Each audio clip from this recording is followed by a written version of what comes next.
दृष्ट्या संपन्न या दिव्यांगांना चांगल्या सुविधा मिळायच्या. आणि 6वा मुद्दा आहे, रोमन साम्राज्यामध्ये दिव्यांग सैनिकांना त्यावेळेस पेन्शन दिली जायची, जी आपल्याकडे आपण बघितली नाही. यानंतर आहे मध्ययुगीन काळ. प्राचीन आणि मध्ययुगीन काळामध्ये बराचसा बदल आपल्याला दिसतोय.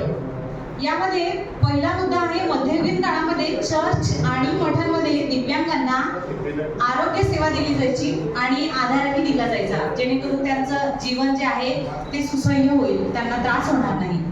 इस्लाम धर्माची पार्श्वभूमी बघितली तर दिव्यांगांना दान धर्म म्हणजे जकात ज्याला आपण म्हणतो त्याचा लाभ करून दिला जायचा. तिसरा मुद्दा आहे, दैनंदिन गरजा व शिक्षणासाठी स्थानिक समुदाय जो आहे तो दिव्यांगांना आधार पुरवायचा. त्यामुळे दिव्यांगांना वेगळा आहोत आपण किंवा दुर्लक्षित आहोत असं वाटत नसेल. चिकित्साच्या बाबतीत जर आपण म्हटलं तर चिकित्सा सुविधांमध्ये आयुर्वेदा, युनानी आणि हर्बल थेरपी हे तिन्ही प्रकारचे उपचार दिले जायचे.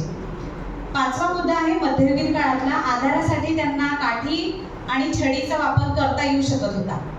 6वा आहे, आत्मिक समाधान मिळवणं हे खूप गरजेचं असते, कारण दिव्यांग जे आहे ते समाजानं जर नाकारलं तर ते तसेच तर खचून जात असतात. त्याच्यामुळे मानसिक आधार, मानसिक शांती, समाधान खूप गरजेचं. त्यासाठी योग साधनेचा वापर मध्ययुगीन काळामध्ये दिव्यांगांसाठी केला गेला.